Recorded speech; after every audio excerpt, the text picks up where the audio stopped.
Yeah, this is not going to be a first-time deal here because, I tune in to a lot of your podcasts, and you're hitting so many critical issues, and quite frankly, I'm surprised you're not being interfered with.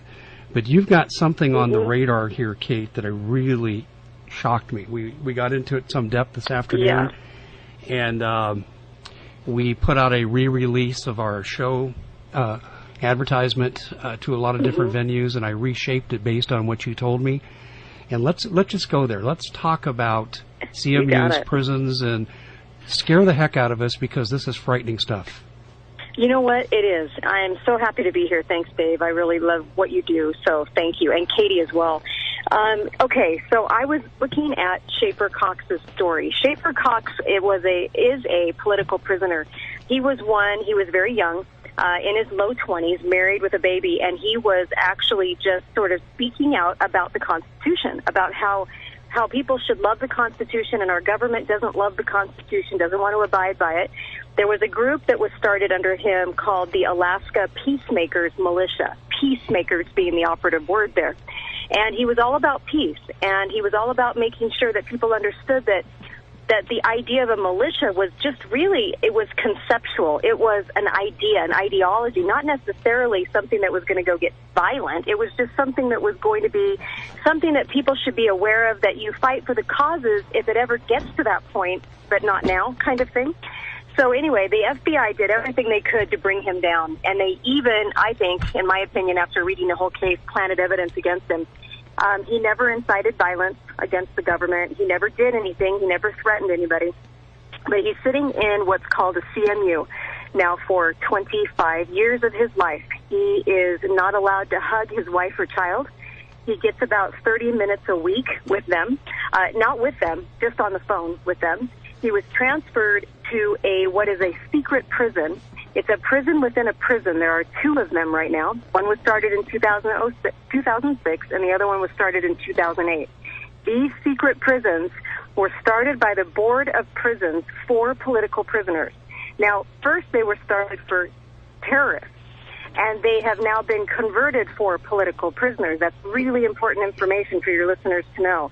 A CMU stands for Communication Management Unit, and these units are held, and the prisoners that go in there are your well-spoken people that have maybe, been taken in for their First Amendment because they somehow violated the First Amendment in the government's eyes, have been convicted of thought crime, not necessarily crime, thought crime. The problem with these CMUs is that once you get in, you cannot get out. And there is no Board of Prison review for you. There is no appeal for you. You are sent to one of these prisons. One is in Indiana. One is in Illinois. They were started under George W. Bush, and then Obama has given it the green light. We're going to see more of these, and these communication management units are so secretive and so diabolical that when you're put in, if you cannot talk to your spouse or any friends about who is in there, what they're in there for, or what they do to you in there. You're not allowed to talk about it. And the idea there is one of the inmates risked his life in saying, Schaeffer Cox, in coming out and saying, if you get put in and you talk about it, they could put you in the hole for 25 years and nobody will be forced to do a review on it. Nobody will get you out of there. So they're all threatened and warned that if you do not stay on topic in the 30 minutes provided each week with the person that you're talking to on the phone, by the way, murderers get 4 times that amount of call time. Pedophiles get 4 times that amount of call time. Political prisoners, 30 minutes a week, 6 pages of mail a month that is heavily scrutinized by the staff, and then they tell you what subjects you can talk about. You have absolutely zero human rights. Scary. Zero. Scary. Yeah. Well, where is this legislation coming out of Congress that I can look at? Is there an executive order that says this is now the law? It was actually started by the Board of Prisons. It was given the green light, first of all, for terrorists. So terrorists were supposed to be held in here.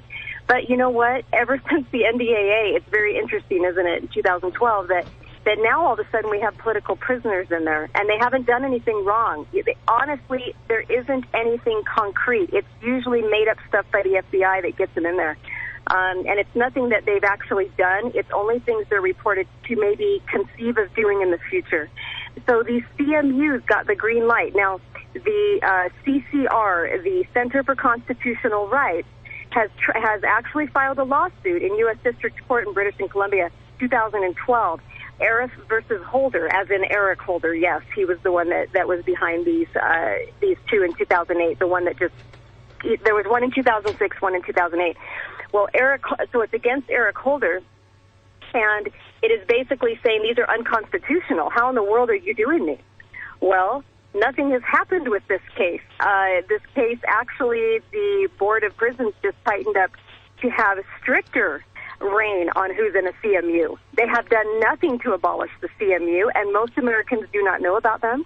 So most Americans aren't going to their congressmen and saying, I'm sorry, what is this?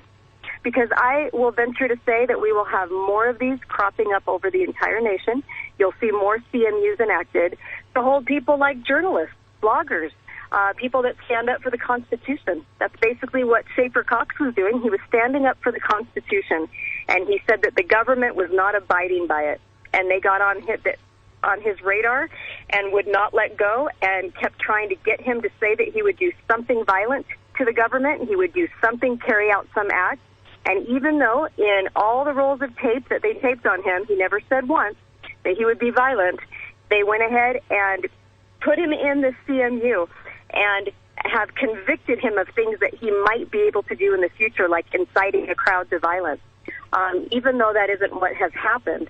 In fact, the CMU is so tightly controlled that he has no way to even talk to an attorney, so he can't get an appeal filed.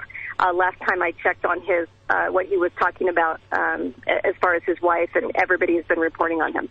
So he can't. He's in there for 25 years. I doubt he'll ever get out for 25 years. I doubt he'll ever get out, period, unless we have a miracle in this country and turn this stuff around.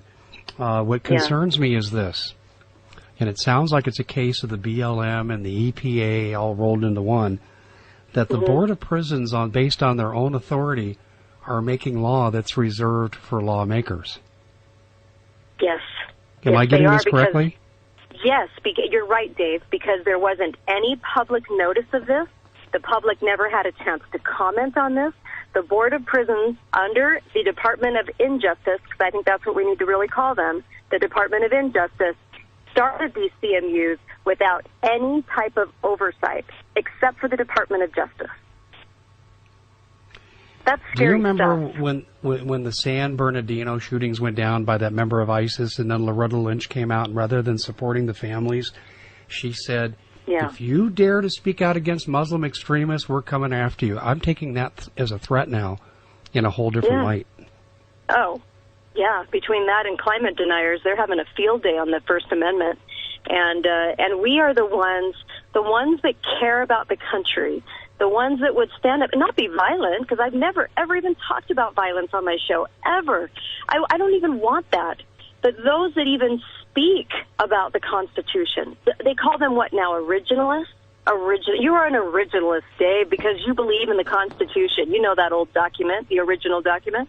That's what's so sad, is we've gotten to a point where the Department of Justice, which operates out of the District of Columbia by a whole other set of rules, and Dave and I could probably do a whole show just on that, and who you are really a citizen of, because it's not the United States of America, it's the United States. It's a totally different corporation. But the Department of Justice operates out of the executive branch. The president is in charge of the executive branch. There is no oversight. They can do stuff without Congress. They can do anything they want to do. And they have free reign. And I don't know if people really understand or realize how much free reign they actually have. When you go file a court case, you have to do so in the District of Columbia. Has anyone ever wondered about that?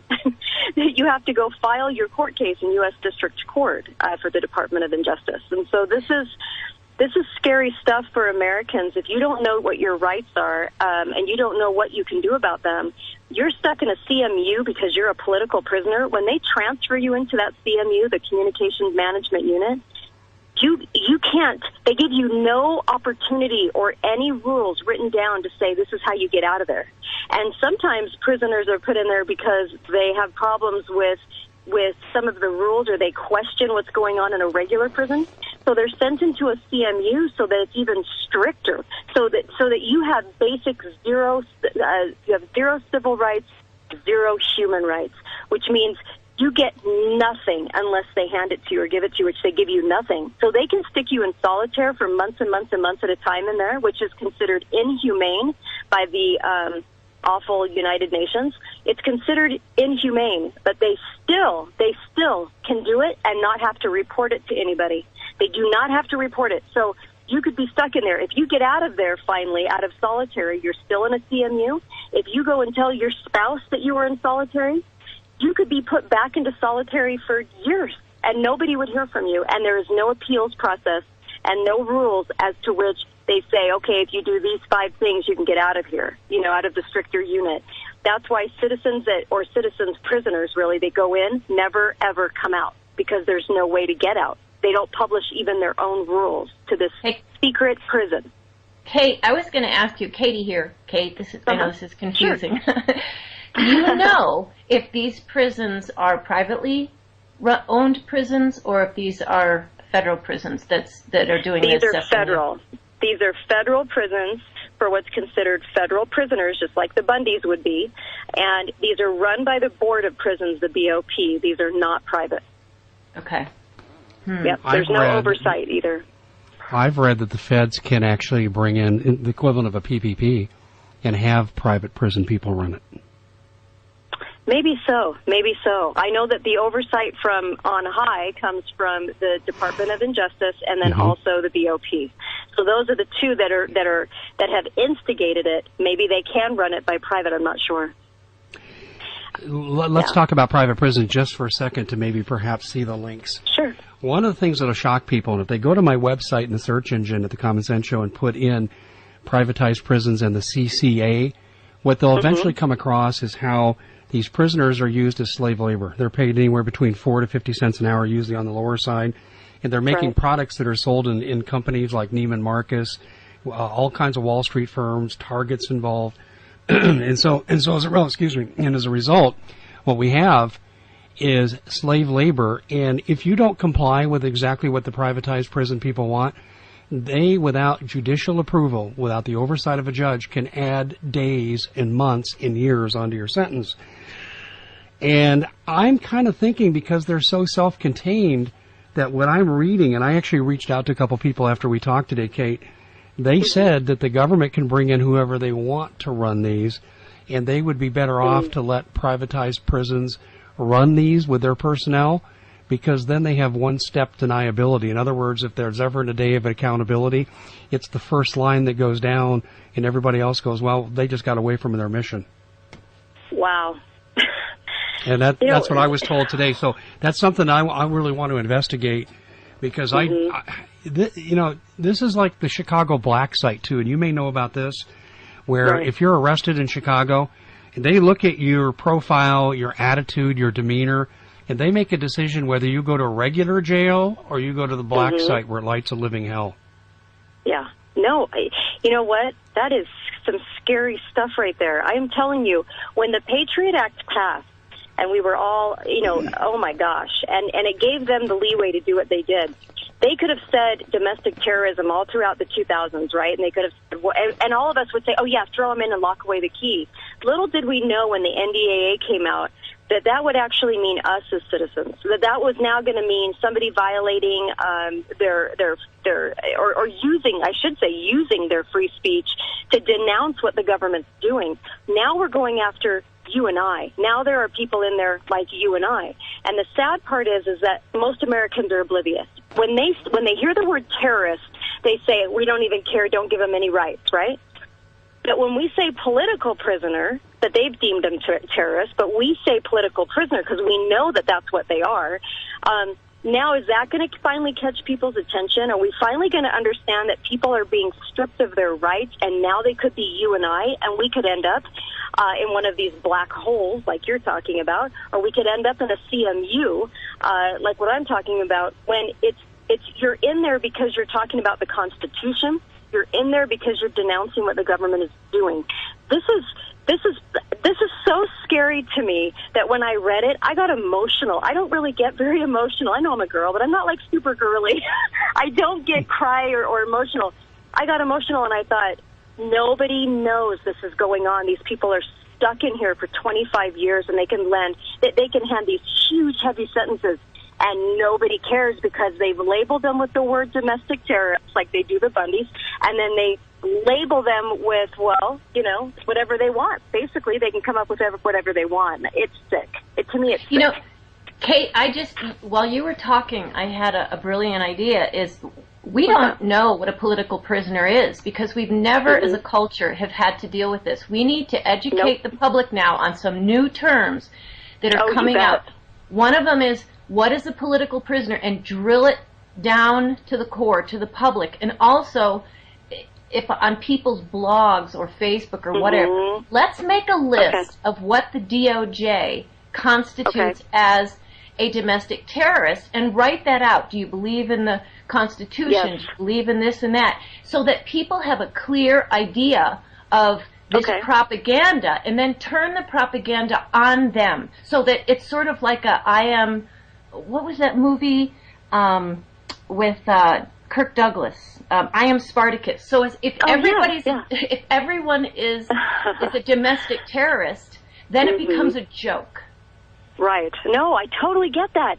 So, in a domestic terrorist, if they want to come after you, the reason they're going to come after you is if they can pin somehow, some way that you're talking violence, inciting a riot, getting other people to go along with what you're going to say. That is the number one red flag to them to be able to give them leeway to come after you.